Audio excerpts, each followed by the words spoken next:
Amid the deafening roars of gunfire and the acrid scent of battle, future Medal of Honor recipient Audie Murphy remained steadfast at the firing position. The brave GI jumped into a burned-out M10 Wolverine tank destroyer that had already punched German armored vehicles and took control of its Browning machine gun to scatter the approaching German soldiers. The M10 had done its job diligently, and it was time for Murphy to shine against the enemy. The hull of the self-propelled gun bore the scars of enemy hits, but Murphy's resolve stood unshaken.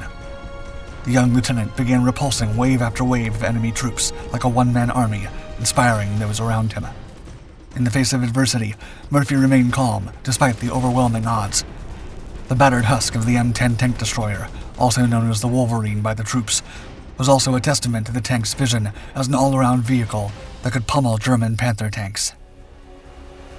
In the wake of grappling with the might of Soviet KV-1s and T-34 tanks from the Soviet Union, the German army responded with a swift modification of their tank strategy, upgrading the Panzer IV into an all-around armored vehicle for all situations, and transforming the Stroke 3 into a lethal tank hunter-destroyer was a cunning response to the Red Army menace.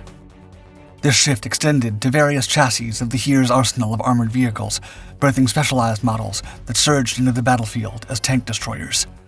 The repercussions echoed across Allied forces, propelling the United States Army Corps into a quest for a dedicated tank hunter to destroy the best Germany would offer throughout the war, the Panther and Tiger tanks. Prior attempts, like the T-12 GMC, a modified M3 half-track with a shielded M1897A4 75mm gun, fell short in protection and mobility. The M6 GMC, a Ford truck with a rear-mounted 37mm gun, also proved lackluster. In late 1942, the hunt for a fully tracked tank hunter intensified, fixated on the reliable M4 Sherman chassis. The U.S. Army resumed tests with a modified M3 Lee chassis known as the Priest. It employed a powerful 105mm howitzer, but it fell short in performance and maintenance. General Leslie McNair, chief of the Army Ground Forces, argued the M4 chassis was the cornerstone of a new tank destroyer, as it was easier to maintain, ship, and build. Most importantly, American tankers already knew how to operate it. The military then decided to create the Tank Destroyer Force, a dedicated unit envisioned to destroy enemy armored vehicles exclusively at the cost of armor protection once a major Allied tank breakthrough was achieved. The Tank Destroyer Force was a versatile unit, organized in either towed form, armed with anti-tank guns, or mechanized form, equipped with self-propelled guns. The impetus behind this innovation was the German employment of armored formations early in World War II. The tank destroyer concept envisaged these battalions as rapid responders to large enemy tank offensives, operating independently or attached to larger units. Despite the vision of attachment to corps or armies, practical deployment often saw individual attachments to infantry divisions. Over 100 battalions were formed, with more than half engaging in combat. These units were meant to counter German blitzkrieg tactics as a reserve behind the front lines.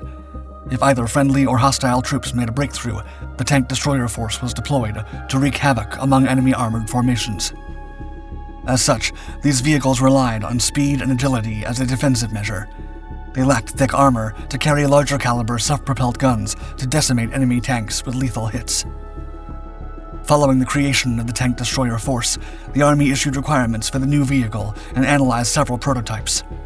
The Army ultimately settled for the T-35E1 prototype, based on the latest M4A2 chassis of the trusted Sherman. It featured a distinctive pentagonal turret with sloped sides, a frontal beak, and an inverted rear slope. The mantlet embraced this beak, while well-sloped flat armor plates adorned the sides. Counterweights graced the rear basket, compensating for the turret's rightness and the frontal gun's weight. A secondary 50 caliber machine gun for use against air and ground threats crowned the turret. The prototype was refined and evolved into the 3-inch gun motor carriage M10, armed with a powerful M3 gun, firing M79 AP rounds that could pierce 3 inches of 30-degree sloped armor at over 1,000 yards. The M10 Wolverine tank destroyer had finally awakened. By December 1942, over 6,700 Wolverines had been unleashed, each stretching 22 feet long and standing 9.5 feet tall, a hulking mass of over 30 tons. Inside its steel hide, a crew of 5 manned their battle stations. Their primary weapon was a 76mm gun, a behemoth capable of unleashing devastating firepower. Complementing this was the .50 caliber Browning, a versatile giant tailored for slicing through airborne threats and infantry alike. And for those moments when the enemy dared to draw near, the crew's arsenal expanded to Thompson submachine guns, M1 carbines, and a mix of explosives and smoke grenades, a clear message to any foe foolish enough to approach. Yet, for all its offensive might, the M10 was a study in vulnerability. Its armor, a patchwork ranging from a mere 10 to a sturdier 57mm, was not built for solitary confrontations with enemy tanks. The sides and rear, borrowed from its cousin, the Sherman tank, offered only 25mm of protection. Even the transmission cover, though thick at 51mm, and the glacier plate, sloped and sturdy, could not promise invincibility against the relentless German anti-tank weaponry. Beneath its rugged exterior, the original M10 model housed the General Motors 6046, an innovative twin-engine design marrying two Detroit Diesel 671 inline engines into a singular force of 375 horsepower. This unique setup allowed the crew to disconnect the engines at will, a tactical advantage in the heat of battle, ensuring mobility even when one engine faltered. Its sibling, the M10A1, boasted the Ford GAA engine, an 8-cylinder beast churning out 450 horsepower. With their distinct hearts, both variants could surge to a top speed of 25 miles per hour, carrying their crews across approximately 200 miles of war-torn landscapes. The M10 tank destroyer made its combat debut in the tumultuous theater of the North African Campaign during the Battle of El Gateir on March 23, 1943. Its M7 3-inch gun wreaked havoc, obliterating 30 German tanks while bravely weathering the loss of 20 M3s and 7 M10s. The M10 tank destroyer earned the nickname the Wolverine due to its combat exploits. Although the tank was envisioned to remain in reserve, it spent most of the campaign attached to infantry units for direct fire support, pounding fortifications and approaching vehicles. Transitioning to the Normandy campaign of June 1944, the M10's prowess was challenged by the formidable frontal armor of the German Panther medium tank. In a fierce July 1944 confrontation, the 899th Tank Destroyer Battalion thwarted a Panzer Lehr Division counterattack, annihilating 12 Panthers, 1 Panzer IV, and 1 Sturmgeschütz III at close ranges. A swift shift to the new M36 variant was initiated to counter heavy German tanks, with 20 battalions making the change by October 1944. These vehicles combined the hull of the M10 with sloped armor and an upgraded 90mm main gun, turning it into an effective tank hunter. The M10's versatility again found purpose during the Italian campaign, serving as infantry support and potent mobile artillery. In the Pacific, facing limited Japanese tank opposition, M10s transformed into agile artillery and infantry support, albeit hindered by their open turrets, susceptible to close assault anti-tank tactics. The M10 Wolverine also left its mark among other Allied nations.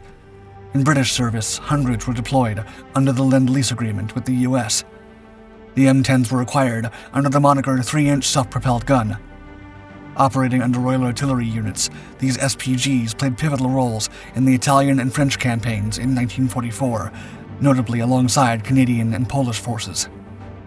The British M10s comprised 4 battery regiments, alternating between towed 17-pounder and 3-inch batteries. With the renowned 17-pounder gun, the Achilles variant emerged as the second most common British Commonwealth tank hunter.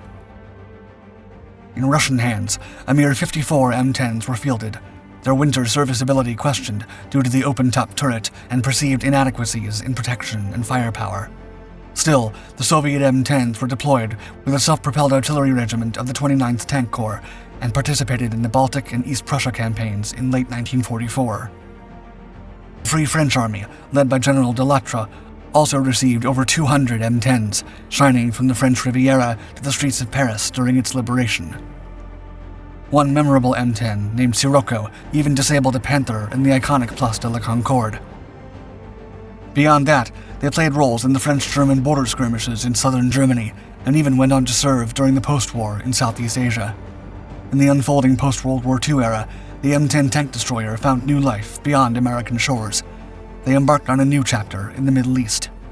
Both Israel and Egypt, navigating the shifting sands of geopolitical alliances, turned to the M10 to join their arsenals. As the Cold War's chill spread across the globe, the The M10s that had served America underwent a metamorphosis, reborn as the M36. In Korea, amidst another conflict, these newly minted M36s rolled into action once more.